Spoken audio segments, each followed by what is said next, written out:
Joshua Williamson unleashes Parasite onto Metropolis in a fun issue in the vein of World War Z, depicting a supercharged Parasite evolving and becoming a literal wave of death and destruction. Williamson using Superman's core rogues in fun, creative, and interesting ways is something I was very much looking forward to this series doing, and so far he's not disappointed. They aren't just getting into punch-ups with Superman, and the threat they pose this time around feels much larger than it usually is. It also means that Williamson can utilize the new and updated Superman family Philip Kennedy Johnson is setting up over in Action Comics, bringing a true sense of synergy between the two titles. On top of that, we get introduced to some new characters like Graft and Dr. Farm and their crew, who while appear very briefly, we do get some backstory on them being Lex's villains and existing long before Superman ever appeared in Metropolis. I'm hoping in future issues we do get a little bit more meat to their story though, or at least their parts in the issues. They aren't the only new characters, as the anti-hero gunslinger MARILYN Moonlight is also introduced in a fun scene that also hints at a future adventure in the Wild West, which we also saw in the first issue, as well as maybe a new type of energy that Superman's solar cells can feed off of, Moonlight, which is quite an interesting concept, and I'm intrigued to see what Williamson will do with them in the coming issues.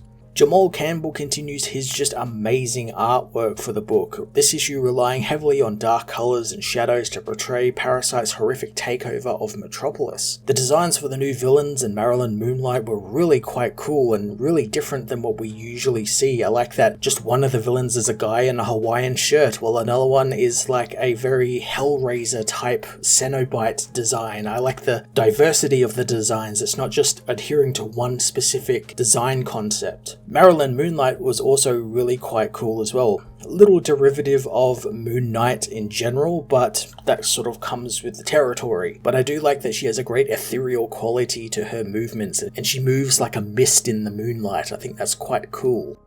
Superman issue 2 continues to up the ante and get creative with Parasite's threat to Superman and Metropolis while building out the mysterious new villains and their ties to Lex Luthor. I'm going to give this issue a 10 out of 10. Superman issue 2 finds Superman at the mercy of parasites who continue to drain his immense power. Lex continues to taunt the hero, asking how many lives depend on him getting over his super ego and admitting he needs his help. The parasites argue over who gets to siphon Superman's power, giving the hero a chance to free himself and try to escape, but being drained makes him unable to fly. The parasites come for him, so Superman leaps to the top of a building nearby. He wonders how long he's been out for, noticing that the city is uncharacteristically dark. He lights up his heat vision only to find the entire city is now crawling with little parasites who are siphoning off any source of energy they can get their hands on, hence why the city is so dark. Elsewhere, a group of villains exclaim to Graft, their leader, that they are concerned with him cutting up Bizarro, messing with Kryptonite, and now unleashing Parasite on Metropolis, all of which will draw Superman's attention to them. Dr. Farm taps his scalpel to settle them, whispering something to Graft, who tells the others that Dr. Farm reminds them that Metropolis was theirs long before Superman, and Lex's imprisonment has given them an opportunity to take it back. One of the men asks why Dr. Farm doesn't talk to them directly, but Graft reminds them that his brother cannot speak to anyone lest they bleed from their ears for days. He assures the others that his brother has a vision for Metropolis and knows the best way to help people is to hurt them. The parasites meanwhile attack Supercorp, destroying much of the offices as Mercy Graves calls for her people to dump all of the energy from the building. She powers up her Lazarus-powered arm cannon, blasting apart a parasite, but it just duplicates, overwhelming the woman. Superman explodes into the building, freezing them with his freeze breath, telling Mercy that Parasite never liked ice, so that should hold the swarm for now. Mercy doesn't understand how Parasite is doing this, since when he drained energy before, he would just grow large, not multiply. Superman is well aware of the villain's powers, asking Mercy what Lex meant